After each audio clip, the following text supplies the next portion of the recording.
The storm that consumed my life didn't begin with broken fences or viral videos. It started with whispers, subtle complaints, side-eyed glances, and meetings behind closed doors. Neighbors who had once shared coffee and polite greetings began treating me as though I were some invading force.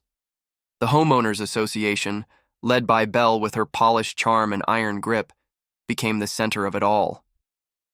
At first, the conflict seemed manageable. Disputes over lake access, questions about land use, and arguments about where property lines began and ended. But beneath those surface issues was something far more dangerous, a deliberate effort to isolate me, discredit me, and eventually strip me of my land. The subdivision wasn't just a cluster of houses, it was Belle's empire, and she ruled, it with an iron hand wrapped in velvet gloves. Her weapon wasn't honesty, it was perception. Anonymous tips started to flow in like poison through the veins of every state agency imaginable. The IRS received reports of financial crimes. The EPA was told I was dumping chemicals into the soil. Animal control heard wild claims of cruelty. Building inspectors were called in with allegations of unsafe structures. Each report required time, paperwork, and expensive investigations to disprove. It was a flood designed not to prove me guilty, but to drain me dry.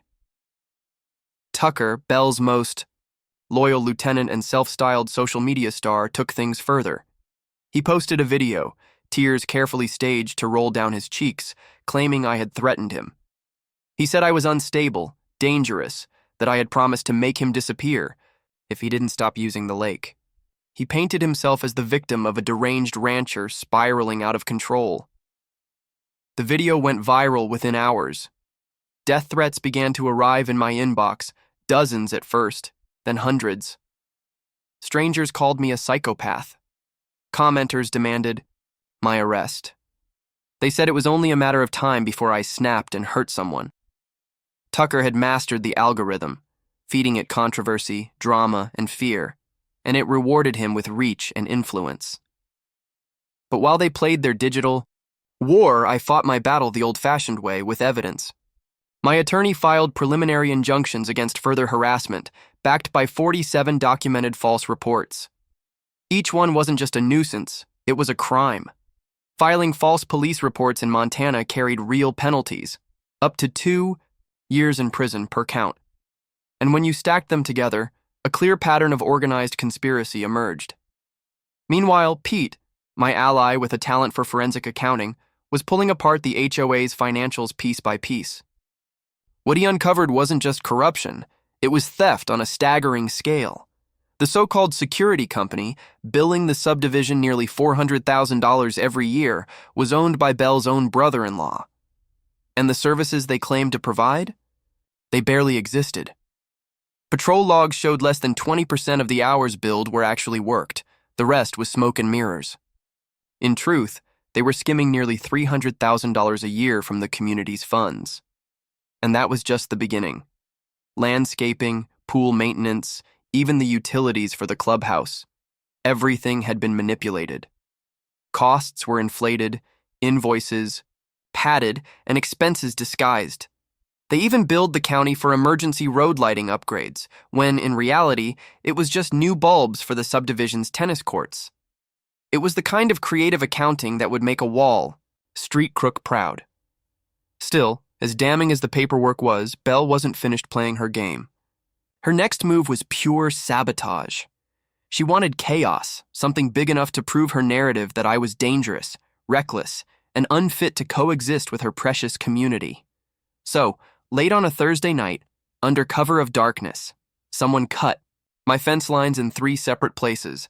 They chose spots just outside the view of my cameras, calculated and deliberate, designed to trigger maximum damage. By dawn, my phone was vibrating with frantic calls. 40 head of cattle had wandered onto Highway 93 during the morning rush. Cars swerved, brakes screamed, traffic backed up for miles, and near collisions unfolded in every direction. Sheriff's deputies, highway patrol, and emergency services scrambled to contain the situation while I rushed to corral my herd. The damage was staggering, over $12,000 in emergency roundup costs alone, not to mention the liability if even one accident had turned fatal. And then, right on cue, dispatch received an anonymous call. A trembling voice claimed, I had deliberately released the animals as some twisted act of revenge, a retaliation against the community for opposing my so-called terrorist demands. It was the perfect narrative, gift-wrapped to confirm Belle's claims about my instability. But Belle hadn't counted on one thing: my security upgrades. I'd installed motion sensors along the fence lines and infrared cameras in the blind spots. They caught everything: Tucker's lifted pickup truck, 3 figures in hoodies, the deliberate sabotage of fence posts cut in such a way that they would collapse under pressure. Better yet, audio recordings picked up their conversation. It looked like the crazy rancher lost his mind, one voice sneered. Belle wants this to look like he's dangerous. Finally, Sheriff Collins had the undeniable evidence he needed. Sheriff Collins moved quickly once the recordings were secured. He had seen plenty of petty disputes escalate in his career, but this wasn't a squabble over noisy neighbors or overgrown hedges. This was sabotage on a scale that endangered lives, and now he had both audio and visual proof of who was responsible. Warrants were drafted, affidavits signed, and the investigation shifted from he said, she said, into the realm of organized criminal conspiracy. Belle, however, wasn't a woman who folded easily. Her power came from her ability to shape perception, to manipulate optics, to make people believe her version of reality even in the face of hard facts. And she still had plenty of tools at her disposal. Within days of the fence sabotage being exposed, she pivoted. She told her followers that I had staged the entire event myself, that I had hired actors, cut my own fences, and fabricated evidence just to frame her. It was a desperate claim, but desperation can be persuasive when people want to believe it. Tucker backed her with teary live streams, calling me a master manipulator who was willing to endanger children on the highway just to make a point. He paraded around in front of his phone, lamenting the stress this had put on his mental health, begging his followers for support while subtly dropping his Cash App handle in the comments. His theatrics were nauseating, but his reach was undeniable. The digital mob grew louder. Threats intensified. Some called for my arrest. Others demanded vigilante action. My email filled with messages promising that I'd pay for hurting kids. Meanwhile, my landline rang with anonymous voices, some shrieking obscenities, others whispering promises of violence. Belle's propaganda machine was in overdrive, and for every piece of evidence we gathered, she countered with 10 layers of rumor, speculation, and outright lies. But Pete wasn't finished digging. He dove deeper into the HOA's books, connecting dots that painted a picture of systemic fraud. One shell company after another unraveled under his scrutiny. Green Valley Landscaping had been billing $12,000 a month for mowing, edging, and fertilizer, but satellite images showed half the common lawns hadn't been touched in weeks. ClearShield Pool Services charged triple the market rate, yet the pool filters hadn't been replaced in years. Even janitorial contracts for the clubhouse revealed billing for work on days the building was locked and empty. Everywhere he looked, the numbers didn't add up. Pete traced payments through layered accounts, finding kickbacks disguised as consulting fees, equipment purchases billed twice, and even HOA credit cards used for luxury vacations. And the most damning discovery of all? Campaign donations. Tens of thousands of dollars funneled into local political races, paid for out of community funds, all to secure influence that kept Belle's empire insulated from scrutiny. Schuyler, our ally in the press, was salivating over the details. He crafted an investigative series that peeled back the shiny veneer of the subdivision, exposing it for the rotten core it was. Each article hit harder than the last. Fraud at the heart of Lakeside Estates. Luxury funded by lies. Parents misled. Safety sacrificed. The public began to question. The officials who once parroted Belle's talking points suddenly went silent. The foundation of her power was beginning to crack. Still, Belle wasn't finished fighting. She doubled down, turning her sights on the parents within the subdivision, the people most vulnerable to fear. She held emergency meetings, waving papers filled with exaggerated crime statistics. She claimed the ranch was a magnet for violence. a threat to their children's safety.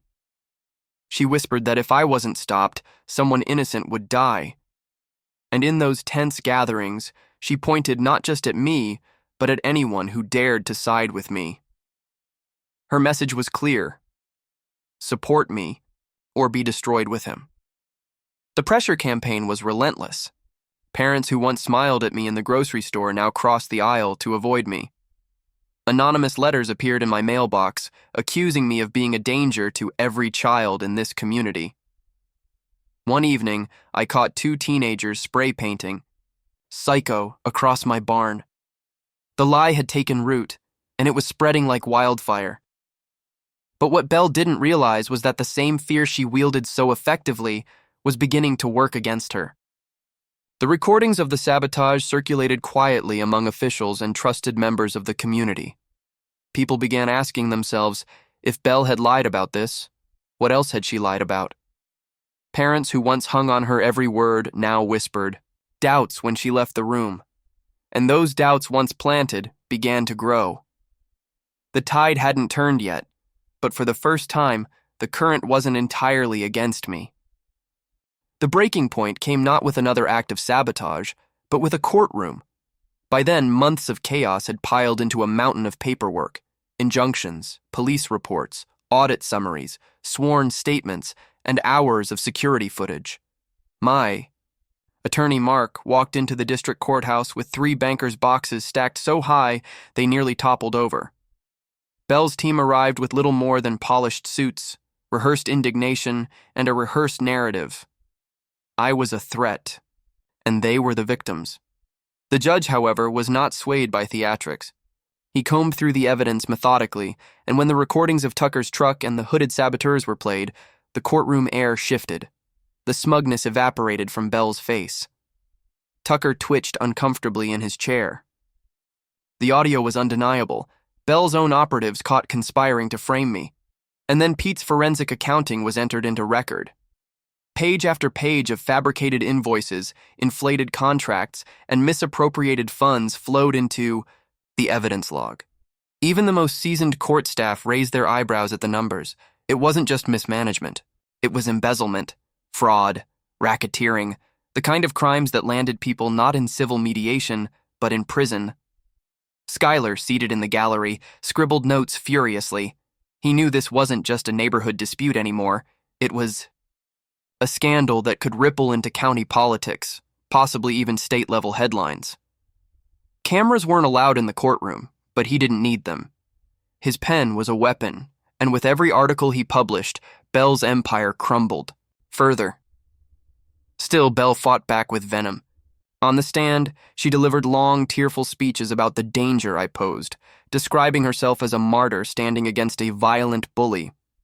She waved her arms dramatically, claimed she had received death threats from my supporters, and tried to spin every piece of evidence as part of a vast conspiracy against her.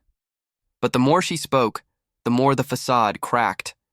Her lies tangled into contradictions, her answers grew defensive, and her charm turned brittle under cross-examination. Tucker fared even worse. His online theatrics had made him a folk hero to Belle's followers, but under oath, stripped of filters and editing software, he was exposed. His story changed with every question.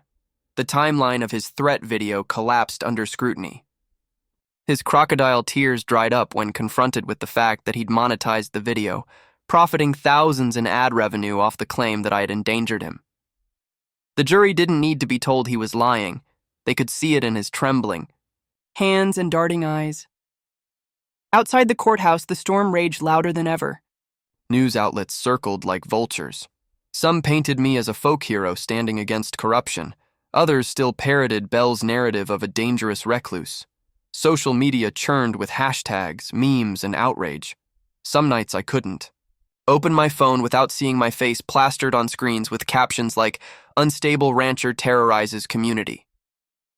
But the truth had a way of cutting through noise, and piece by piece, the truth was winning. Meanwhile, the strain on me was relentless. Every court appearance drained my savings. Every death threat wore down my nerves. I fortified my home with security lights, reinforced doors, and motion detectors. Sleep became a luxury I couldn't afford. Nights were spent reviewing evidence, mornings fielding calls from lawyers, afternoons chasing cattle and mending fences. My ranch, the place I'd once called sanctuary, felt less like home and more like a bunker. Yet, through the exhaustion, a fire kept me moving. I wasn't just fighting for myself. I was fighting for my land, my family's legacy, and for every person too scared to challenge people like Belle. I refused to be their scapegoat. And then came the night that proved just how desperate they had become. It was nearly midnight when the first crack echoed across my fields. At first, I thought it was a branch snapping in the wind. But then came another, sharper, louder. Gunfire. Bullets tore through my barn siding, splintering wood and sending livestock scattering in panic. My floodlights blazed on, illuminating figures fleeing across the pasture. They weren't teenagers, with spray paint. They were armed, deliberate, and organized. I hit the ground, heart pounding, crawling to the ATV where I kept a radio. Sheriff's deputies were dispatched within minutes, but the attackers were gone by the time sirens reached my property. What they left behind was chilling. Shell casings, tire tracks, and a clear message. This wasn't harassment anymore. It was open warfare. The next morning, Belle's followers flooded social media with a new twist. I had staged the shooting myself, that I'd fired into my own barn to create sympathy. They said I was unraveling, desperate to salvage my reputation. But once again, they underestimated me. The shell casings recovered matched a firearm registered to none other than Tucker's cousin, a known associate who had been seen at Belle's gatherings. Surveillance from nearby traffic cams caught their convoy leaving my property minutes after the shots were fired. This time, even Belle's most loyal defenders struggled to spin the story. The mask was slipping. The shooting changed everything. Up until then, Belle could disguise her campaign as activism and her lies as concern for the community. But when bullets ripped through my barn, it crossed a line no amount of spin could erase. Sheriff. Collins held a press conference the next day, standing at a podium with recovered shell casings displayed in evidence bags. His tone was steady, but his words carried weight. This community dispute is no longer civil. It has escalated into criminal violence. Reporters swarmed, microphones jostling for space. Collins confirmed the link to Tucker's cousin, confirming suspicions that Belle's network wasn't just gossip and paperwork fraud, it had teeth. The county prosecutor announced a grand jury would convene to consider charges of conspiracy, embezzlement, and aggravated assault. Suddenly, Belle wasn't just facing neighborhood whispers, she was staring down the possibility of a prison sentence. And yet, even cornered, she didn't retreat. Belle launched a last-ditch media blitz, booking interviews with sympathetic podcasters and fringe radio hosts. She cried on cue, painting herself as the victim of a witch hunt. She claimed the gunmen were rogue actors she had nothing to do with, then contradicted herself hours later by suggesting the shooting was faked entirely. Her contradictions only deepened suspicion, but to her shrinking circle of loyalists, she was still the heroic mother protecting children from a dangerous rancher. Tucker, meanwhile, spiraled publicly. His streams grew erratic, rambling, filled with rants that veered from paranoia to self-pity. He wept one minute, laughed hysterically the next, and lashed out at followers who questioned him. His audience dwindled as even die-hard supporters began to realize they were watching a man unravel in real time. Screenshots of his breakdowns, circulated widely, mocked as evidence that Belle's empire was built on unstable foundations. Inside the courtroom, the weight of evidence grew unbearable. Witnesses came forward, former contractors, HOA board members, even residents who had once been afraid to speak. They told stories of intimidation, of money vanishing into shell companies, of Belle manipulating rules to silence dissent. Each testimony chipped away at her credibility until the carefully constructed image of a concerned community leader was unrecognizable. Pete's financial charts, color-coded webs of transfers and kickbacks, were projected onto the courtroom wall. Jurors leaned forward, eyes narrowing as the trail of fraud became undeniable. Vacations disguised as business retreats, shopping sprees billed as community engagement, even a down payment on a beach house traced directly to HOA dues. The numbers didn't lie, and no amount of Belle's dramatics could erase them. Meanwhile, my own life was a study in contradiction. Outwardly, I appeared resolute, marching into court each day with my evidence neatly organized. But inside, I carried the weight of exhaustion and fear. Each night I scanned the tree line around my ranch, half expecting headlights to flare or another round of gunfire to erupt. Friends urged me to sell, to leave, to start fresh somewhere safer. But I couldn't. My land was more than acreage. It was the soil my father had worked, the fences my grandfather had strung, the sunsets my family had passed down like heirlooms. To abandon it would be to let Belle win, to let corruption steal something that was never theirs. The cracks in Belle's world widened as state investigators stepped in. What began as a neighborhood feud was now a state-level corruption probe. Subpoenas were issued, bank accounts frozen, allies distanced themselves quietly, unwilling to sink with her ship. And yet, even as her empire collapsed, Belle continued to sneer across the courtroom, her eyes promising vengeance. She wasn't broken, not yet. And then came the turning point no one expected. One of Belle's own lieutenants flipped. His name was Daniel, a mid-level contractor who had benefited from inflated invoices and no-bid contracts. He walked into the prosecutor's office with a folder of documents and a trembling voice. He confessed everything: how Belle directed the fraud, how she pressured contractors to inflate costs, how she bragged about buying influence with HOA funds. Most damning of all, he provided text messages tying Belle directly to the sabotage and the shooting.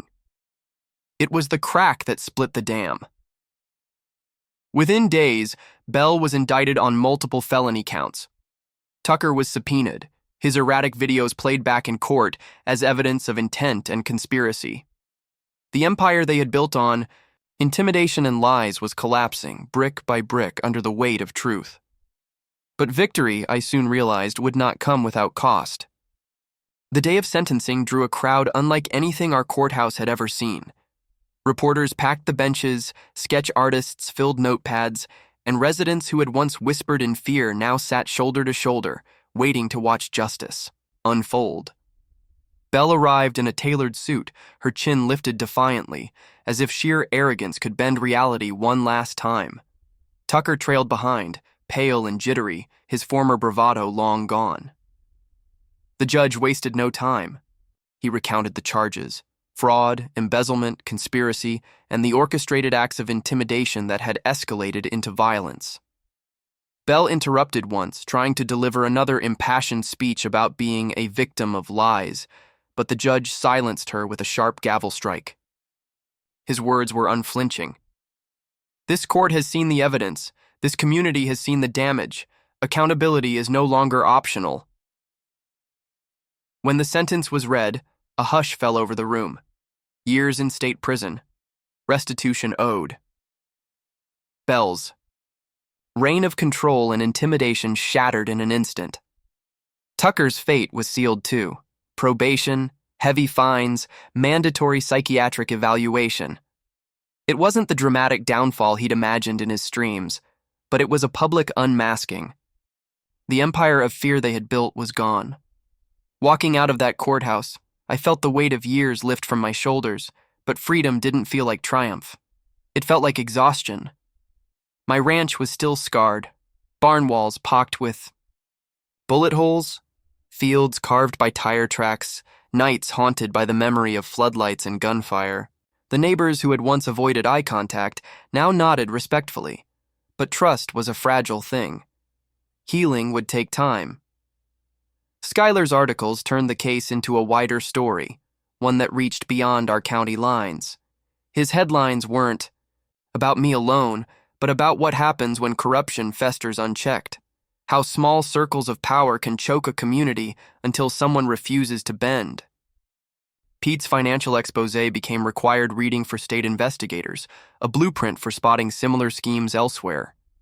My fight, unwilling as it had begun, had become something larger.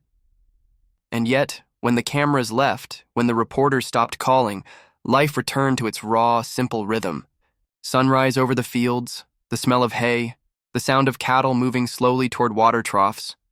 These were the moments I had fought to protect, and they were still here. Fragile, yes, but alive. One evening, long after the dust had settled, I stood at the edge of my pasture and watched the sun dip below the hills. The land stretched out before me, scarred but resilient, much like myself. I thought of Belle then, not with anger, not with pity, but with clarity. Power had been her. Drug, control her obsession, and in chasing those illusions, she had destroyed everything she claimed to protect. Tucker, too, consumed by performance and ego, had sacrificed his credibility for fleeting applause. They were reminders of what unchecked ambition could cost. As for me, I wasn't a hero. I was a man who refused to be broken. A man who stood his ground when it would have been easier to run. The victory wasn't medals or headlines. The victory was here, in the soil beneath my boots, in the freedom to wake each day without fear of what Belle might try next. The fight had taken nearly everything from me, but in the end, it gave me something back. My voice, my resolve, and the certainty that corruption, no matter how powerful it seems, can be brought to its knees when someone dares to stand against it. And so, with the horizon painted gold and the fields quiet again, I finally let myself breathe. The war was over.